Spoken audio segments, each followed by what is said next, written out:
नमस्कार, आप देख रहे हैं हेडलाइंस न्यूज। दिन भर की ताज़ा खबरों के लिए अभी सब्सक्राइब करें, साथ में बेल आइकन भी प्रेस कर लें। खबरों में आगे बढ़ने से पहले वीडियो को लाइक जरूर करें और अपने दोस्तों के साथ ज्यादा से ज्यादा शेयर करें। और आप किस शहर से न्यूज को देख रहे हैं, कमेंट में जरूर लिखें।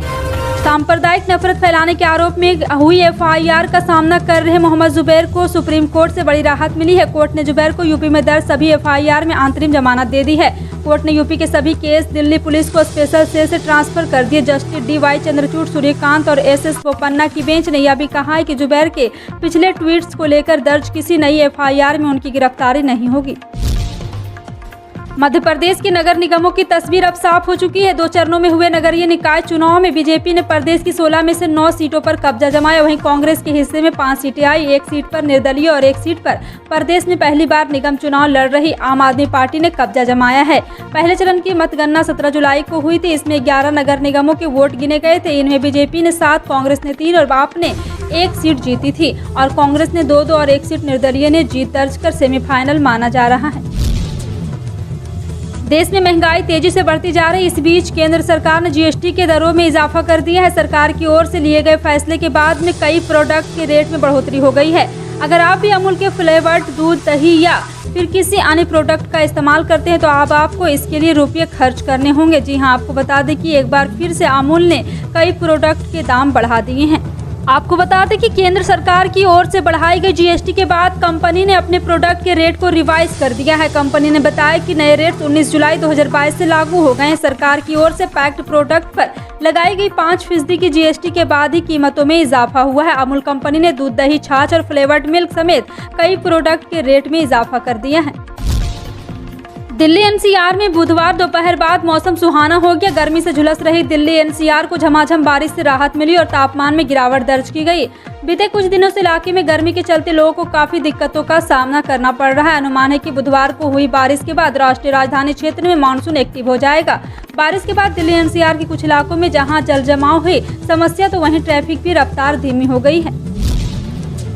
तेलंगाना के मुख्यमंत्री के चंद्रशेखर राव के विरुद्ध कथित तौर पर आपत्तिजनक बयान के देने के लिए निजामाबाद धर्मपुरी से भारतीय जनता पार्टी के सांसद अरविंद के विरुद्ध एक मामला दर्ज किया गया है। पुलिस ने बुधवार को ये जानकारी दी। पुलिस की ओर से जारी एक विज्ञप्ति के अनुसार एक वकील की शिकायत के आधार पर सरूर नगर पुलिस थाने में मामला दर्ज किया गया। वकील का आरोप है कि लोकसभा सदस्य ने 13 जुलाई को भाजपा कार्यकर्ताओं के साथ की गई एक प्रेस वार्ता में मुख्यमंत्री के विरुद्ध आपत्तिजनक भाषा और अपशब्दों का प्रयोग किया। शिकायत में कहा गया कि प्रेस वार्ता के दौरान अरविंद ने सरकार की छवि खराब करने के इरादे से तेलंगाना के मुख्यमंत्री के विरुद्ध अपशब्दों का प्रयोग किया।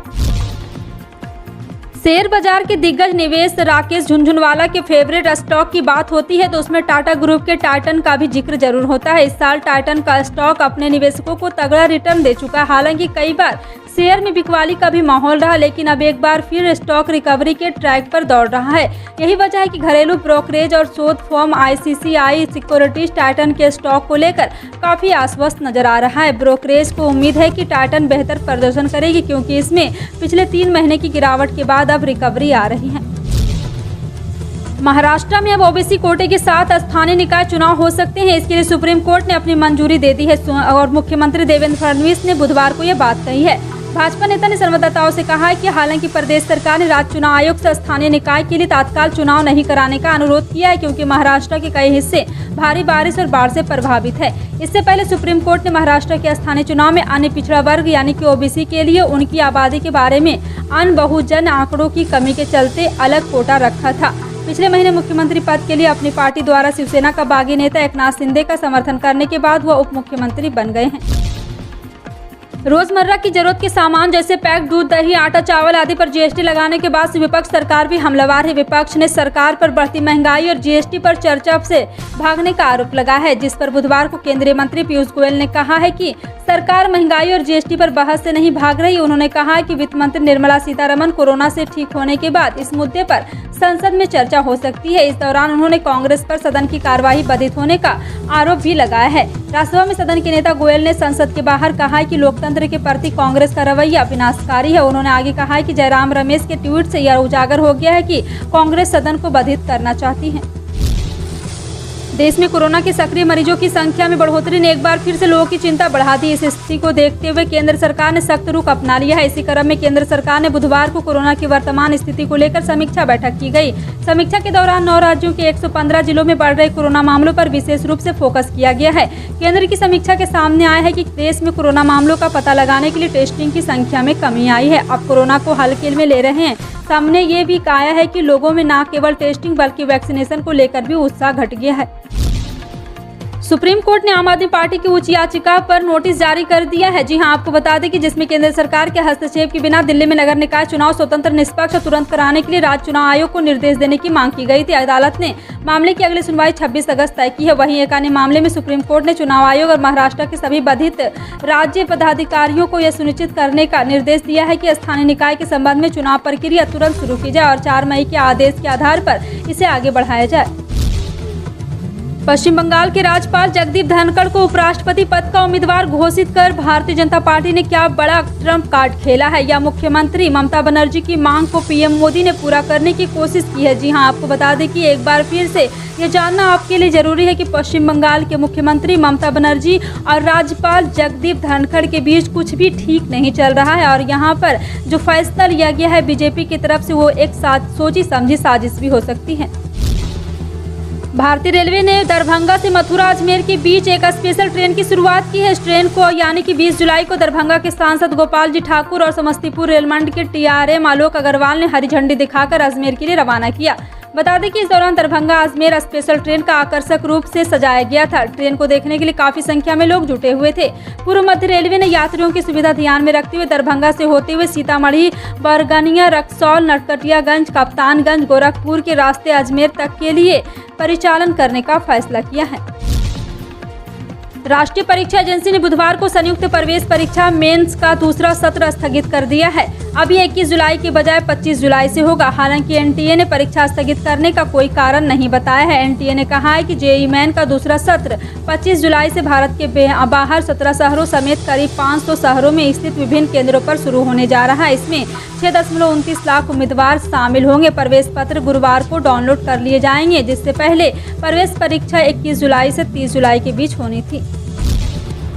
बिहार की राजधानी पटना से सटे फुलवारी में हाल में खुलासा हुआ है। पटना टेरर मॉड्यूल पर सियासत तेज हो गई है। बीजेपी नेता अब खुलकर हर जिले में टेरर मॉड्यूल का ट्रेनिंग सेंटर होने की बात कर रहे हैं। बीजेपी के प्रदेश अध्यक्ष संजय जायसवाल ने बयान दिया है कि उन्होंने बिहार बीजेपी नेताओं पर आतंकी हमला होने के सवाल का जवाब दिया और कहा, भारतीय जनता पार्टी के सभी नेता और कार्यकर्ता अच्छे से हैं। बिहार के प्रत्येक जिले में PFI का जो आतंकी मॉड्यूल बना है, सभी आतंकी मॉड्यूल को तोड़ा जाएगा। इस देश के विरुद्ध साजिश का अड्डा बिहार बना था। प्रशासन ने उसे तोड़ने के काम किया। हालांकि उन्होंने प्रशासन में विश्वास जताया है। पेट्रोल, डीजल और घरेलू LPG गैस की कीमतों में लगातार हो रही बढ़ोतरी ने देश के आम लोगों को परेशान कर रखा है। देश में अभी भी जिन्हें LPG गैस नहीं मिलती, सरकार उन्हें केरोसिन उपलब्ध कराती है। लेकिन जब आप गुजरात में केरोसिन के दाम सुनेंगे तो हैरान रह जाएंगे। गुजरात के छोटा उदयपुर में फिलहाल 1 लीटर केरोसिन की कीमत 99.19 रुपये तक पहुँच चुका है। आप ये सुनकर चौंक गए होंगे, लेकिन ये बिल्कुल सच है। केरोसिन भी अब पेट्रोल डीजल के दाम तक पहुँच चुका है और शतक लगाने के करीब है। गोरखपुर जिले में 5 लाख से अधिक किसान हैं। 5,27,226 किसानों को प्रधानमंत्री किसान सम्मान निधि मिल रहा है, लेकिन फसल बीमा 50,000 के भी पास नहीं है।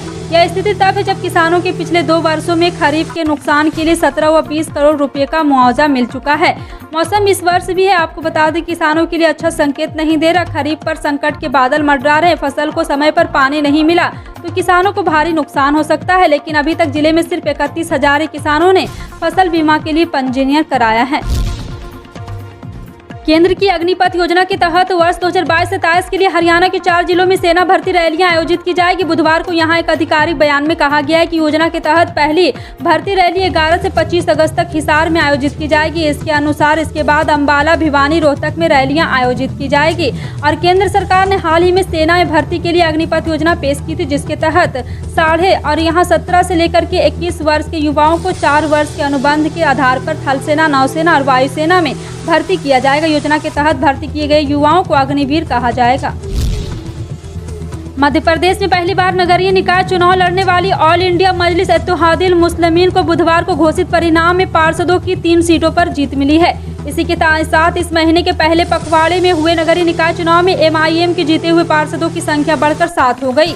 मध्य प्रदेश में नगरीय निकाय चुनाव के लिए 6 जुलाई एवं 13 जुलाई को 2 चरणों में मतदान हुआ था। पहले चरण के मतदान की मतगणना 17 जुलाई की हुई थी, जिसमें MIM के 4 पार्षद प्रत्याशी जीते। आपका इन सभी खबरों पर क्या कहना है कमेंट सेक्शन में टाइप करके जरूर बताएं। इसी तरह की पल पल की अपडेट जानने के लिए जुड़े रहें आप अपने हेडलाइंस न्यूज के साथ। मिलते हैं अगली बड़ी खबर में, तब तक के लिए जय हिंद।